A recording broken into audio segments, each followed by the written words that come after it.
Hi, this is Jane. Welcome to my kitchen. Today I have a sweet and simple recipe that I want to show you. So let's get started.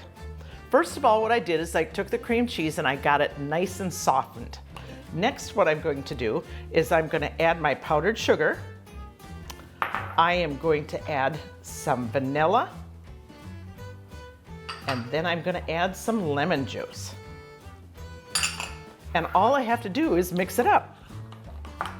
Now, once it's mixed, we're just going to put it in the pan.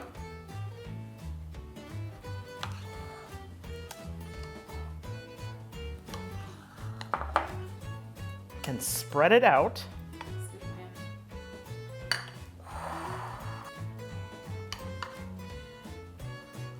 And the second layer that's going to go on is our Four Brothers caramel dip.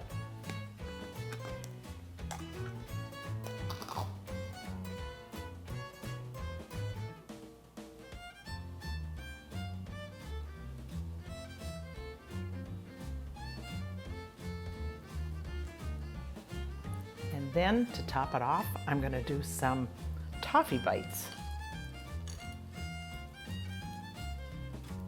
Now, doesn't that look scrumptious? Now, all you have to do is slice up some fresh apples and serve those with this dip. Now, make sure that you go on to celebratemore.com/JanesRecipes for this recipe and several more. Enjoy!